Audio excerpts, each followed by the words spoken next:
الجميع إلى طبعا المناسبة سعيدة والحدث جلل، وندعو الجميع إلى عدم العصيان المدني صراحة، ونقول للعريس ألف مبروك، ألف مبروك. ندعو الجميع من خلال المسجد العرفاني إلى عدم العصيان المدني.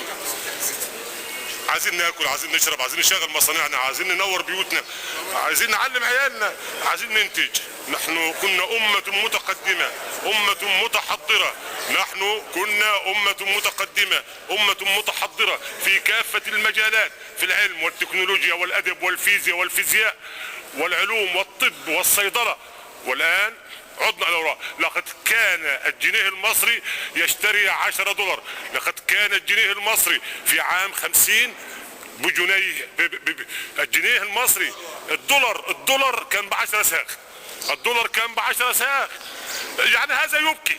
ونعود مرة أخرى ونقول بتاع اللي بيسموه ده اسمه ايه؟ اسمه ايه ده؟ اسمه ايه البتاع اللي هيعملوه ده؟ العصيان. ما معنى العصيان؟ العصيان للكفر وليس العصيان للدولة. الدولة تقامت، وإذا سقطت الدولة سقطنا، وإذا ذهبت الدولة ذهبنا، وإذا غابت الدولة غبنا.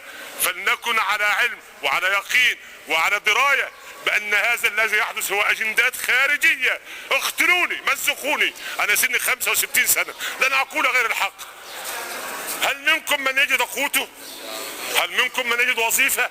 هل منكم من يجد علاجه؟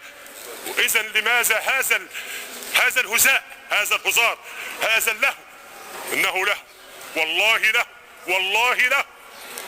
عصيان، عصيان للكفر، عصيان للكذب، عصيان للنفاق، عصيان للنميمة، عصيان للغيبة، عصيان للزنا واللواط، عصيان للشذوذ، وليس عصيان للعمل.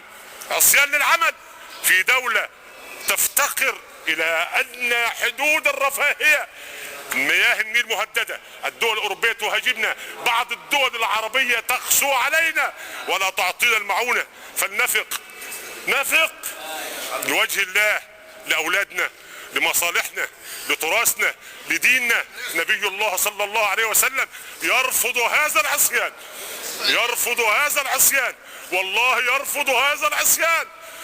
ما من أمة في العالم إلا وقد ترفض هذا العصيان، إلا المؤامرات المخربة، المؤامرات المدمرة. تدمير للبنية التحتية والبنية الأساسية والبنية الثقافية والبنية التعليمية والبنية الطبية والبنية الثقافية أيضا.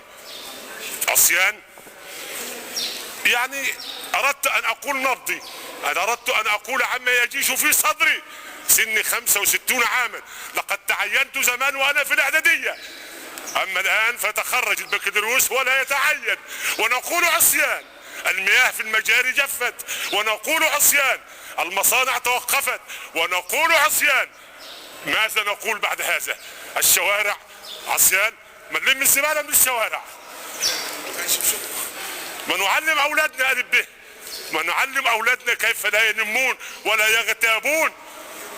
نعلم أولادنا الحب، نعلم أولادنا التسامح، نعلم أولادنا كيف يبقون على عهد رسول الله صلى الله عليه وسلم محافظون، ولا نقول لهم عصيان. إن هذا الداعي إلى هذه الدعوة الشنعاء، الدعوة السوداء، لا يعرف من دين الله شيء إطلاقا. عايزين ناكل عيش بالعربي، عايزين ناكل عيش بالعربي، عايزين ناكل عيش بالحلال بالعربي. بس أقول قولي هذا وأستغفر الله لي. وقد قالها خطيب اليوم وقد أوجز، ولكن أردت أن أعبر عما يجيش به صدري، لعل الله يرحمنا، لعل الله يرحمنا. المؤامرات تحيط بنا. والسلام عليكم ورحمة الله وبركاته. ونترككم إلى الكتاب العزيز.